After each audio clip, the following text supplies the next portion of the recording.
जिंदगी एक पहिए की तरह है जो हमेशा घूमता रहता है। जहाँ से चीज़ें शुरू होती है वहाँ पे वापस आकर थम जाती है। बिल्कुल उसी राह पर, उसी मोड़ पर हमें फिर से लाकर छोड़ देती है, क्योंकि ज़िंदगी का हर पल हमारे कर्म और नियति से जुड़ा हुआ होता है। जैसा आप कर्म करते हैं उसी के अनुसार आपको फल भी वैसा ही मिलता है। तो यह कहानी इसी पर आधारित है। दोस्तों, चलिए कहानी की तरफ आगे बढ़ते हैं। यह कहानी उत्तर प्रदेश राज्य के बरेली शहर से जुड़ी एक सच्ची घटना से प्रेरित किसी के असफल प्यार और बदले की कहानी है। ये सपना सलोनी और उनके मासूम दोस्तों की दास्तां है जो समय के दुष्ट चक्र में फंस गए और उस मोड़ पर आकर थम गए जहां मौत उनका बेसब्री से इंतज़ार कर रही थी।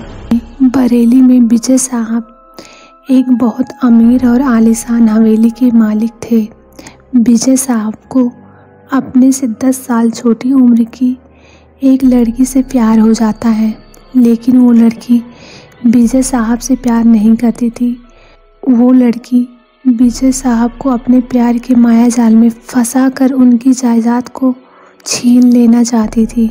एक बार उस लड़की ने अपने प्रेमी के साथ मिलकर विजय साहब को मारकर जिंदा ज़मीन में गाड़ दिया। विजय साहब बहुत चीखे चिल्लाए, लेकिन उस लड़की ने उनकी एक ना सुनी। बाद में विजय साहब ने मरते मरते श्राप दे दिया कि मैं किसी को नहीं छोड़ूंगा, हर प्रेमी को मार दूंगा।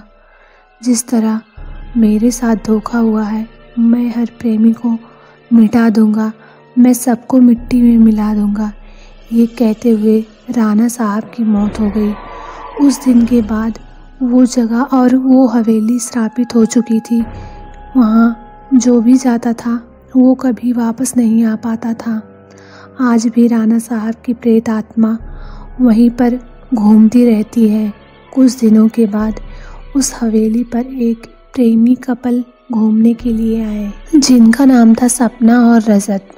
उन दोनों की सगाई हो चुकी थी, लेकिन शादी करना अभी बाकी था।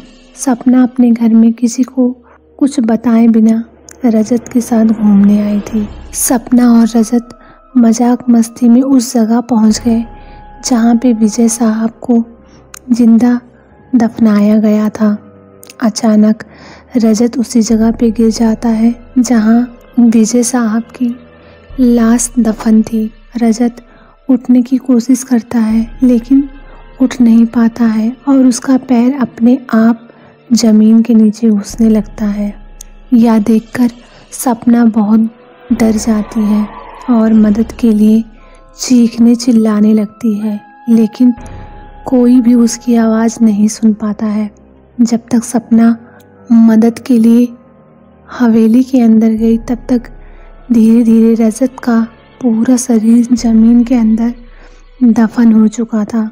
सपना जब उस हवेली में मदद के लिए जाती है, वहाँ उसे किसी के होने का आभास होता है। ऐसा लग रहा था कि सपना के पीछे पीछे कोई साया घूम रहा हो। उसी वक्त तुरंत सपना भी गिर जाती है और कोई उसका पैर पकड़कर उसी जगह पर खींच के ले जाता है जहां विजय साहब और रजत दफन हो चुके थे। बाद में सपना भी उसी जगह पर दफन हो जाती है। कुछ दिन बाद जब सपना अपने घर नहीं पहुंचती है, तब उसकी बहन सलोनी अपने पति समीर और कुछ दोस्तों के साथ उसे ढूंढते ढूंढते उसी हवेली पर पहुंचते हैं। सलोनी का पति समीर एक पैरानॉर्मल एक्टिविटी का एक्सपर्ट था। जब वो सब उस हवेली पर पहुंचे, तब समीर को पता चल गया कि यहाँ पर किसी बुरी आत्मा का वास है। समीर ने सबको पहले से ही सूचित कर दिया कि सब लोग सतर्क रहना, यहाँ कभी भी कुछ भी हो सकता है।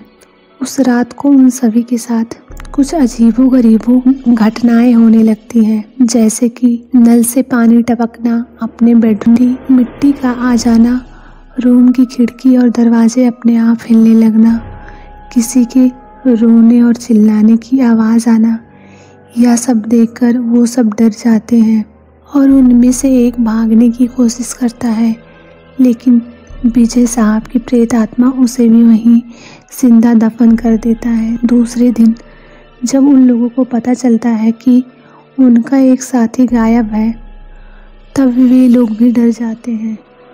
लेकिन समीर बताता है कि अगर हमें यहाँ से बाहर निकलना है तो हमें उस आत्मा को बुलाना होगा और उससे पूछना होगा कि वो आखिर चाहता क्या है।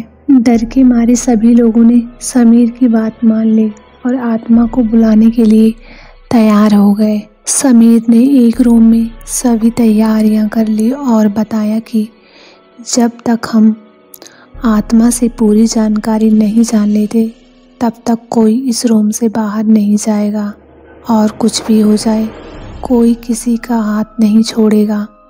समीर ने तंत्र मंत्र से आत्मा को बुलाना शुरू कर दिया। कुछ ही देर में तेज हवा और बिजली के साथ पूरी रूम की लाइट हिलने डुलने लगी और बत्तियां अपने आप चालू बंद होने लगी। तभी विजय साहब की आत्मा उस रूम में प्रकट हो गई। समीर ने उस आत्मा से बात की कि आखिर तुम चाहते क्या हो, तुम सारे लोगों को क्यों मार रहे हो और कौन हो तुम। विजय साहब की आत्मा ने चिल्लाकर कहा, निकल जाओ यहाँ से, मैं किसी को भी नहीं छोड़ूंगा, सब मारे जाएंगे, जो भी यहाँ आएगा उन सबको मैं मार दूंगा।